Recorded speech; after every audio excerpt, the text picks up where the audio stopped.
You! You! If you're dreaming of a magical getaway, today we're going to be showing you how to book your dream trip to Disneyland California. So we've got all the tips to make sure you're planning a smooth and stress-free holiday. So let's get started. Hey guys, welcome back to the channel. If you're new here, my name's Cons. I'm Elle. And we make travel, fashion and lifestyle vlogs. So step one is choosing your dates. So Disneyland is open all year round, but do keep in mind that obviously some times of the year can be busier than others. So these can be like holidays, like Christmas, spring and summer breaks, and then weekends. If you want to avoid large crowds, we do recommend going in like the off-peak season. So this is kind of from mid-January to mid-February and all the way through to September through to mid-November. Yeah, so we're actually going in June, whereas in 2022 we did visit in September and personally there was barely any crowds. So we're going in June this year, so we will let you know kind of how the crowds are and we'll just be back and what it's like in the parks. And when we did go in September, just bear in mind, you will have that crossover of Halloween. They do shut down a few rides towards the end of August. Yeah. So the Haunted Mansion will actually shut down for, I think it's like a week, maybe a little bit less. And also they turn that into the nightmare before Christmas. And then also the fireworks as well. It's not just the normal fireworks, it'll be like a Disney spectacular. Like a Halloween version. Halloween versions of the fireworks as well. Yeah, so just bear that in mind when you are booking tickets. So step two, picking the right tickets. So Disneyland actually offers several options. So these options are a single day ticket, multi-day ticket, or our favorite, which is the Park Hopper. So the Park Hopper ticket is actually really good. So this actually lets you visit both parks, which is Disneyland, which is obviously where all the castle is, and Disneyland California Adventure, which is where you'll find Guardians of the Galaxy and the Cars ride. I think this is just the best ticket to go for. Yeah, I think it's the best ticket to go for because you can actually swap on the same day as well. So if you wanted to start in Disneyland, do a couple of things, and then go to DCA after. The only thing I would say there is when you're planning, before you get into that whole thing, before you're picking your actual ticket, you need to select what park you're going to start off in. You do, That's the only thing. Yes. So once you pick your starting park, then you can hop between whatever. Yeah, they used to be, you could only go into that park after 1 PM, but that's completely scrapped now. That was only because of COVID. Oh, was it? Okay, so that was only because of COVID, yeah. So you can literally go into, I don't know, DCA for half an hour to an hour and then go straight into Disneyland, it just doesn't matter. Also, another tip is don't forget to book in advance because Disneyland tickets sell out very, very quickly. So just make sure you get it in nice and early. Be prepared to fail. Last year. Yeah, I think we booked in October 2024 and we're going in June 2025. So that just kind of goes to show you how far in advance you need to book. Yeah, so next up is accommodation. So you can actually stay on property at one of Disneyland's 3 on-site hotels. So you've got the Disneyland Hotel, you've got Disney's Grand Californian, and then you've got the newest one, which is Pixar Place Hotel. So these actually give you close access to the parks, and it also gives you the early access as well. But if you are on a budget or you just want a bit more variety, you can stay off property at one of Disneyland's like nearby hotels. So our favourite one is the Hyatt Regency, which we stayed at in 2022, and we absolutely love it there. It's so close to the parks, and it offers an amazing shuttle service as well. So this is about $6 per person, and it departs every half an hour, so it's about 15 minutes and 45 minutes to the hour, leaving 45 minutes prior to the park opening. And we do recommend getting down to the lobby of the Hyatt Regency early because you can only get in the front of the queue, so you can go get in the front and then you can hop off as quick as you can. Yeah, it does get busy quite quickly as well, so yeah, just be, it's more about Disneyland's just about prepping. But just bear in mind that there is no shuttle service between 11:45 and 12:15, and then there's no service between 7:45 and 8:15 PM. So step 4 is all about adding extras to your trip.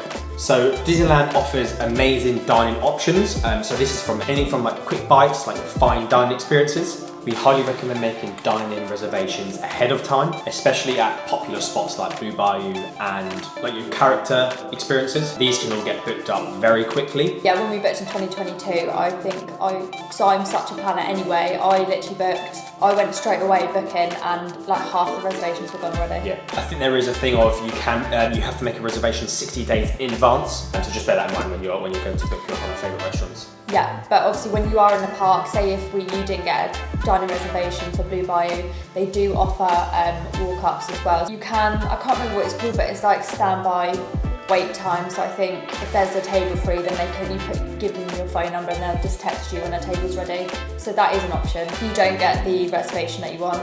Also, also consider adding a lightning lane pass to your ticket. So these let you skip regular queues, so you can just kind of go on without waiting, I don't know, 45 to an hour.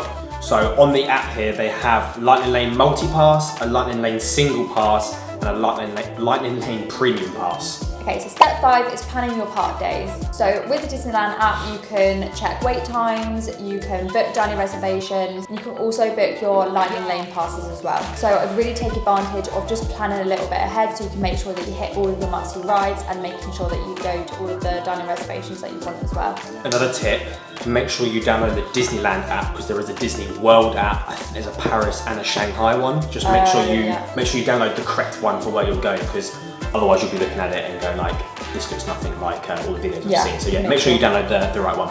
So we like to get to the park about 30 minutes prior to the park actually opening.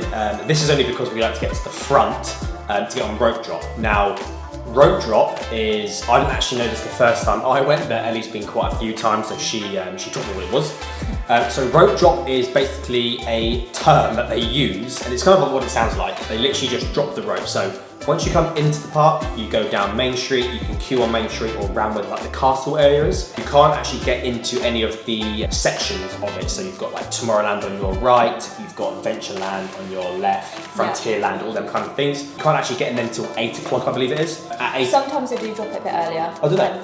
Yeah, because we went in at 7:45. Oh. There we go. Get there even earlier, because then you might get into the park for an extra 15 minutes. Yeah. But what they do is, you all queue up, and then whatever time it'll be, 1:45, 10:45, 8 o'clock, whatever it is, they'll literally drop the rope and everyone runs to their attractions, which is, it can get a bit hectic, but that's obviously, if you get there early, you can get on make the rope. a difference, yeah. Yes, I think when we went there, we went onto Indiana Jones straight away. There was no queue time. We were literally the first one on the ride for that day. I think we did quite a few rides. I think we done Indiana Jones, I want to say it was Splash Mountain when we were there, and Rise of the Resistance all in about, was it like 45 minutes? Yeah. It was so quick. Literally before breakfast, before 9 o'clock. Yeah, before 9 o'clock, so We did all those three, so it does make a difference. It does make a huge difference, yeah. And step 6, finally it's time to pack your bags. So make sure that you've got all of your essentials. You need to pack your comfy shoes, because you are going to be walking a lot, especially if you're in, I mean, how long are you in the park? It's like 15 hours a day. Well, yeah, you get there, I don't know, let's say 7:30, you're leaving at what, 11:30?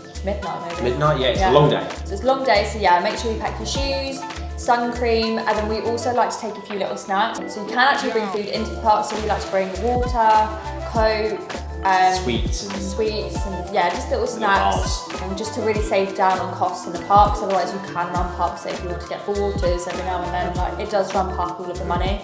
So yeah, make sure that you pack some water and some snacks. And to be fair, when I'm in the queue for Pirates of the Caribbean, I just want a sweet. I just want a little snack.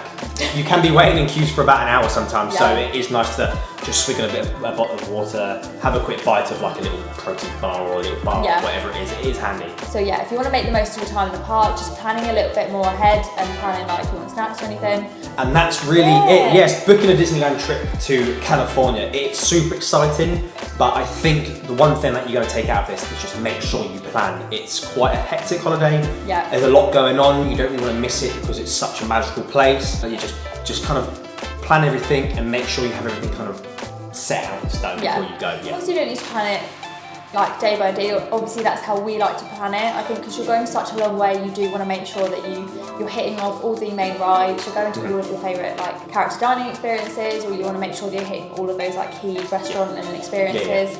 So yeah, just planning a little bit more ahead, or planning your day to day, it does make, as soon as when you get there, it makes the day so much more smoother and so less hectic. And you're not planning like, oh, where do we go, where do we do this? And yeah, it makes it so much easier, so smooth. But yeah. So just as a really quick recap, so step 1 is choosing your dates. Step 2 is making sure you pick the right tickets. Step 3 is booking your hotels. Step 4 is adding any extras, so that's dining experiences and any lightning lanes. Step 5 is planning your park days. And then step 6 is finally packing your bag and making sure you've got all of the key essentials for the parks. And that's it. Booking your trip to Disneyland California, it's super exciting. but with a little bit of planning, it's just going to make your trip so much smoother. So if you have any questions or tips, make sure you pop it in the comments below. Don't forget to hit the like button if this video helped you in any way. And then make sure you subscribe for any more travel tips and Disney fun. And we hope you have the best Disney trip, and we'll see you in the parks. Bye.